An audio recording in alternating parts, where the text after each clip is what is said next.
출애굽기 1장 8절부터 22절까지입니다. 출애굽기 1장 8절부터 22절까지 말씀 돌아가며 읽겠습니다.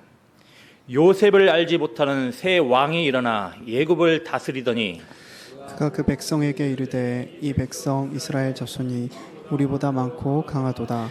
자, 우리가 그들에게 대하여 지혜롭게 하자. 두렵건대 그들이 더 많게 되면 전쟁이 일어날 때에 우리 대적과 합하여 우리와 싸우고 이 땅에서 나갈까 하노라 하고 감독들을 그들 위에 세우고 그들에게 무거운 짐을 지워 괴롭게 하여 그들에게 바로를 위하여 국거성 비돔과 람셋을 건축하게 하니라.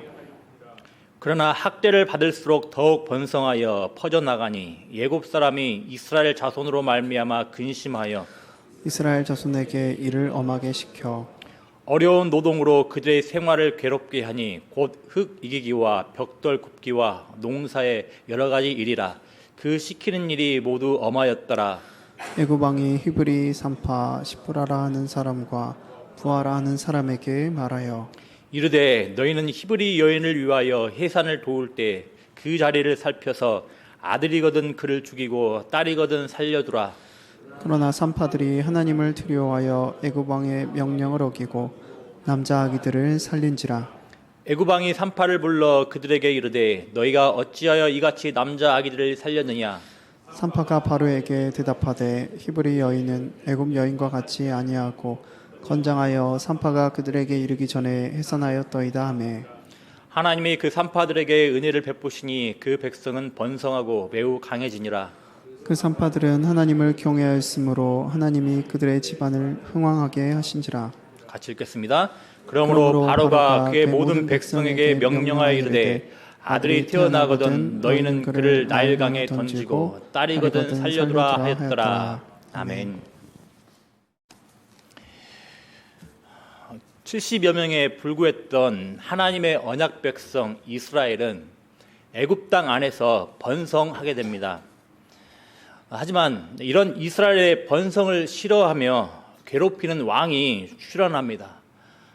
오늘 본문에 따르면 바로 요셉을 알지 못하는 새 왕입니다. 아마도 요셉에게 선대했던 애굽 왕조와는 다른 왕조의 애굽 왕으로 보입니다. 이 애굽 왕에게 이스라엘 백성들은 함께 더불어 살아가야 하는 자들이 아닌 잠재적인 위협 세력으로 여겨졌습니다. 그래서 애굽 왕은 이스라엘 백성들의 세력을 억제하기 위하여서 강도 높은 노동일을 엄하게 시켰다라고 오늘 본문은 말씀을 하고 있습니다. 생활을 아주 괴롭게 했습니다. 자, 오늘 본문은 이 애굽 왕의 잔인함과 가혹함을 아주 단적으로 보여주는 장면입니다. 잠재적인 위협 세력인 남자 아이들의 살인 명령을 내린 겁니다. 자, 이를 위하여서 애굽 왕은 히브리 산파들을 이용하기로 합니다. 애굽 왕은 히브리 산파인 시프라 부하에게 이렇게 말합니다. 너희는 히브리 여인을 위하여 해산을 도울 때에 그 자리를 살펴서 아들이거든 그를 죽이고 딸이거든 살려두라 이렇게 말을 합니다. 잘 아시는 것처럼 하나님을 경외하고 두려워하는 히브리 산파들의 용기 있고 지혜로운 행동으로 인하여서 애굽 왕의 계획은 실패하게 됩니다. 히브리 산파들은 애굽 왕의 추궁 앞에서 이렇게 대답했습니다. 히브리 여인은 애굽 여인과 같지 아니하고 건장하여서 산파가 그들에게 이르기 전에 해산하였더이다. 자, 어떻습니까? 우리는 이런 내용들을 통하여서 얼마나 애굽 왕이 이스라엘 백성들을 두려워했는지를 알 수가 있습니다. 최강의 권력을 가진 애굽 왕이 기껏해야 남자 아이들을 상대로 치졸한 살해 명령을 내리고 있는 점, 그리고 산파들이 도착하기도 전에 아이를 낳는다는 강한 번식력 앞에서 애굽 왕이 느꼈을 생각들을 해서 두려움을 읽을 수 있는 겁니다. 우리는 여기서 이렇게 남자 아이들을 향한 잔혹한 학대 앞에서 중요한 교훈을 배울 수 있습니다. 바로 하나님의 백성들을 향한 하나님의 계획을 방해하고 대적하는 세력들은 아예 생육 번성 충만의 싹을 미연에 제거해 버리려고 한다는 사실입니다. 당대에 있어서 남자아이들을 죽이게 되면 자연적으로 하나님의 백성들의 성장은 사라지게 되는 겁니다. 그렇기 때문에 애굽왕은 이렇게 가장 효과적이고도 잔인한 정책을 쓰는 겁니다. 마찬가지입니다.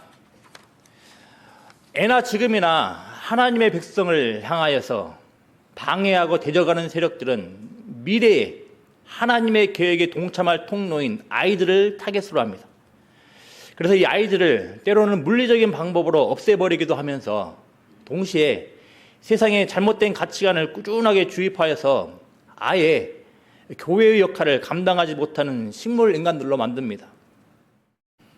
예컨대 저는 개인적으로 결혼을 기피하는 문화 또한, 그리고 동성애 허용을 통하여서 정상적인 생명의 통로인 가정이 깨어지는 것 역시 궁극적으로 교회의 성장에 데미지를 입도록 하기 위한 마귀의 전략, 세상 정신의 전략으로부터 비롯됐다고 봅니다. 물론 결혼을 하고 한 가정을 이루어서 아기를 키우며 사는 것의 환경과 여건이 녹록지 않음을 저는 잘 알지만 그 이면에는 사탄의 괴계가 세상 정신의 가치관들이 깃들어 있다고 볼 수가 있을 겁니다. 또는 교회가 아이들의 가치에 대해서 경시하고 소홀히 대하게 함으로써 아예 성장의 원천을 막아버립니다. 혹은 가정에서의 양육이 세상의 기준을 따라감으로써 거룩을 잃어버린 아이들을 양산하게 하는 겁니다. 그런데 세상의 이런 대적들은, 혹은 세상의 이런 정신들은 참으로 아이러니하게도 자신들을 더 수렁으로 빠져들게 한다는 점을 알 수가 있습니다. 잘 아시는 대로 이 땅에 하나님의 백성, 교회가 성장한다는 것은 세상을 향한 하나님의 복음 선포로부터 비롯되었습니다. 복의 선포로부터 비롯되었습니다. 잘 아시는 대로 창세기 1장 27절, 28절을 보면 하나님께서 사람을 향해서 복 주시는 장면이 나옵니다. 하지만 안타깝게도 사람은 하나님의 이 복을 걷어차고 자신들 스스로 복을 만들어내려고 했습니다. 하지만 우리 하나님은 사람을 향하여서 복 주시고자 하는 하나님의 계획을 포기하지 않으시고 아브라함을 부르시고 아브라함을 통해서 다시 한번 세상을 향해 복 주시고자 선언하십니다.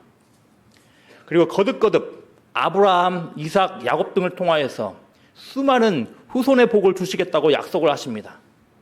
또 이런 하나님의 백성들을 받아들이는 자들에게 하나님께서 복을 주시는 장면들도 나옵니다. 대표적으로 예를 들어보면 요셉을 통하여서 하나님께서 흉년의 위기로부터 벗어나는 장면들을 봅니다. 자, 그런데 이때 요셉을 선대했던 애굽은 흉년의 위기로부터 벗어나며 정말 하나님께서 주시는 복을 누리게 되는 겁니다. 어떻습니까? 하나님께서 언약 백성들을 세우셨습니다. 언약 백성들을 통하여서 세상이 하나님의 복 받기를 원하셨다는 겁니다. 그런데 어떻습니까? 하나님의 뜻에 무지한 세상은 오히려 하나님의 백성, 교회를 없애려고 합니다. 참으로 아이러니합니다. 또 하나님의 백성, 교회는 진정한 복인 하나님에 집중하기보다는 세상의 복에 몰두하는 우를 또 범하기도 합니다. 어찌됐거나 다시 오늘 본문으로 돌아와서 세상은 하나님의 백성 그리고 교회가 사라지게 하기 위해서 몰두합니다. 우리 교회가 속한 국가의 여러 가지 정치나 사회의 그릇된 정책들을 통하여서 또 교회가 성경의 바른 가르침에 이탈하여서 중요하지 않은 가치들에 집중하게 함으로써 교회가 무너지게 합니다. 교회가 대를 이어해서 더 아름답게 성장하지 못하게 만드는 겁니다.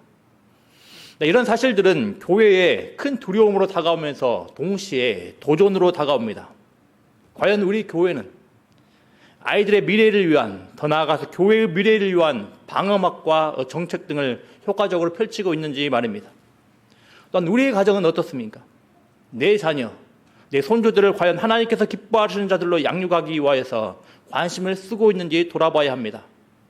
나름대로 열심히 양육은 하고 있지만 오히려 그 양육 방식이 세상의 가치관이 주입된 양육이어서 내 자녀, 내 손주가 엉뚱한 방향으로 나아가고 있지는 않는지 우리가 늘 돌아봐야 한다는 겁니다. 사회의 전반적인 흐름이 그렇다고 해서 교회까지 그러면 안 되는데 사실 교회 안에 성에 관한 그릇된 인식들을 또 용인하는 경우도 많음을 보게 됩니다.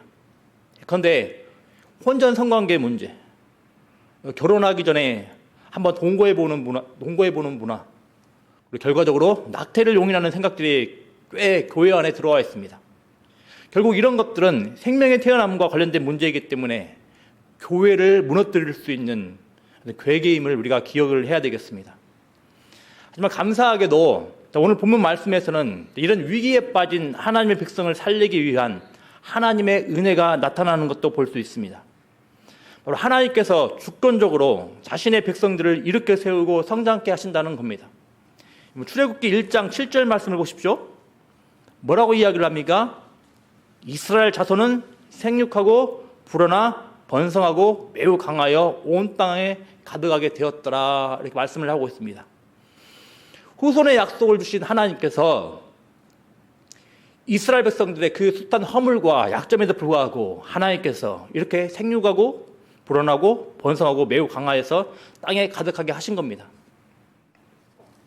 생각해 보십시오. 이스라엘 자손이 이렇게 성장하기까지 얼마나 많은 위기와 어려움들을 겪었는지 한번 생각해 보십시오. 많은 위기 가운데서도 지금 이스라엘 자손들은 성장하였습니다. 그리고 이스라엘 역사를 살펴봐도 그렇습니다. 우리 말씀 한번 보겠습니다. 열왕기하 11장 1절 2절입니다. 열왕기하 11장 1절 2절입니다. 우리 같이 한번 읽어보겠습니다.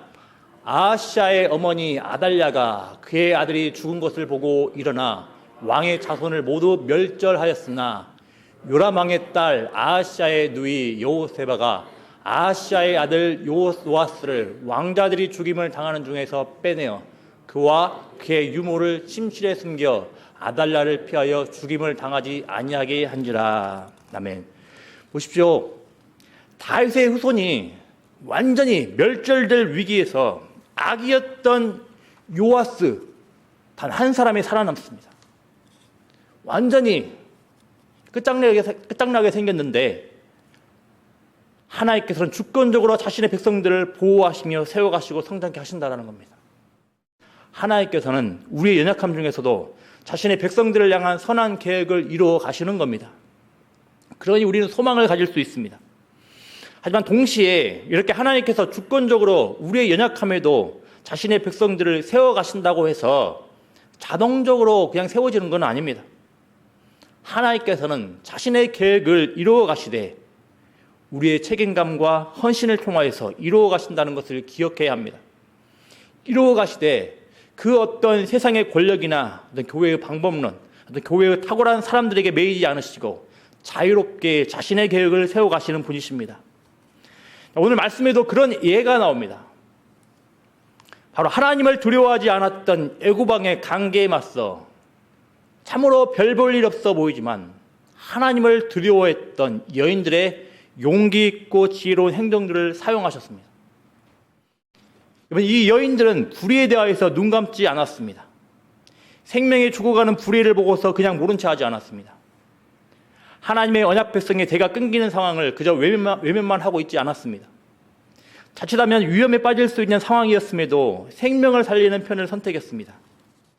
그 상황 가운데서 할 수 있는 최선의 것들을 선택했다는 겁니다. 비단 산파들 뿐만 아닙니다.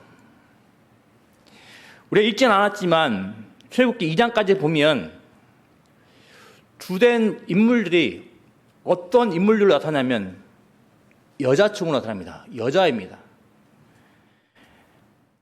모세의 누이가 나타나고 또 애굽왕의 바로의 딸이 나타납니다. 또 유모를 나타납니다. 자, 2장까지 다 이렇게 나타납니다. 지금 정말로 놀랍고 또 어떤 강한 힘을 가진 남자들이 아닙니다. 여자들이 나타납니다. 여자들이 나타난다는 것은 하나님께서 평범해 보이고 별 볼 일 없는 사람들을 통하여서 언제든지 하나님의 뜻을 이루어 가신다는 사실을 우리에게 분명하게 보여주는 겁니다. 자, 마찬가지입니다. 지금도 동일하게 하나님의 백성들을 없애기 위한 많은 시도들이 행해지고 있습니다. 자, 이런 상황에서 누가 필요하겠습니까? 평범한 우리들의 조그만 헌신과 책임감, 용기, 지혜가 필요한 겁니다. 생명이 살아나고 교회가 세워지고 성장하는 데 있어서 특별히 생명이 죽어나가는 현실 앞에서 가장 절실히 요구되는 것은 생명을 주신 하나님을 두려워하는 마음인 겁니다. 우리에게 생명의 복을 주길 원하시고 이 세상에 생명의 복을 흘려보내시길 원하시는 하나님을 두려워하면서 용기를 내는 겁니다. 부담스러운 상황들을 믿음의 눈으로 부딪혀 보고자 하는 겁니다. 예컨대 교육부서를 위하여서, 그리고 평범한 성도들의 교회 사역, 여름 사역들을 위하여서 기도로 헌신하는 것들, 평범한 성도들이 시간을 내어서 생명 살리는 일에 선한 자극들을 주고 세우기 위한 시도들, 평범한 성도들이 자신들에게 주어진 자원들로 후원하는 것들. 제가 예산 따내려고 하는 부흥사가 아닙니다. 그런데 이렇게 생명을 살리고 세워가기 위한 평범한 우리들의 헌신과 시도를 향하여서 하나님께서는 어떤 은혜를 주시겠습니까? 출애굽기 1장 21절 말씀 보십시오. 그 산파들은 하나님을 경외하였으므로 하나님이 그들의 집안을 흥왕하게 하신지라. 아멘. 하나님께서 산파들의 집안을 흥왕케 했습니다. 하나님을 두려워해서 용기 있는 행동들을 했던, 지혜로운 행동들을 했던 산파들의 집안을 흥왕케 하셨습니다. 마찬가지로 하나님께서 우리들의 집안을 흥왕케 하실 수 있으십니다. 하나님께서는 자신들의 위협에도 불구하고 하나님을 경외하며 생명을 살리는 데 헌신했던 자들의 집안에 흥왕의 은혜를 주신다는 겁니다. 다시 한번 말씀드립니다. 저는 복을 남발하는 부흥사가 아닙니다. 말도 버벅대는 경우가 많아가지고 부흥사 체질도 아닙니다. 하지만 오늘 본문을 통하여서 우리가 생명을 살리고 세우는 일에 우리가 헌신할 수 있는 동기 두 가지를 다시 한번 거듭거듭 말씀을 드립니다. 하나님께서는 자신의 주권을 따라 하나님의 백성들을 살리고 세워가십니다. 무슨 말입니까? 생명을 살리고 생명을 세워가는 일은 하나님의 아주 중차대한 사역이라는 겁니다. 따라서 하나님께서는 이 중대한 사역을 위하여서 하나님의 강한 능력을 보여주시고 풍성한 자원들도 얼마든지 공급해 주신다는 겁니다. 그러니 생명을 살리고 세우는 사역이 고되고 힘들 수는 있겠으나 아무 결실 없는 헌신으로 끝나지 않는다는 겁니다. 더구나 하나님께서는 이 생명을 살리고 세우는 사역에 헌신하는 자들을 향하여서 분명하게 그 수고에 대하여서 보상해 주신다 말씀을 하십니다. 이런 사실들은 하나님을 두려워하면서 바른 신앙을 따라 살아가는 하나님의 백성들에게, 혹은 물리적으로는 힘이 별로 없어 보이고 사회적으로는 별로 효용가치가 없어 보이는 것처럼 여겨지는 노년들에게 크나큰 동기부여를 제공해 줍니다. 비주류처럼 보이는 성도들에게도 소망을 제공해 주는 겁니다. 여러분 꼭 기억하십시오. 하나님께서는 이런 평범하다 못해 참으로 연약해 보이는 자들의 용기 있는 모습들을 기쁨으로 받으시며, 동시에 이런 모습들을 하나님의 선한 계획 가운데에서 의미 있게 사용하신다는 것을 꼭 믿으시길 바랍니다. 여러분, 다음 세대를 위한 아이들을 위하여서 기도해 주십시오. 여름 사역을 위해서 기도해 주시길 바랍니다.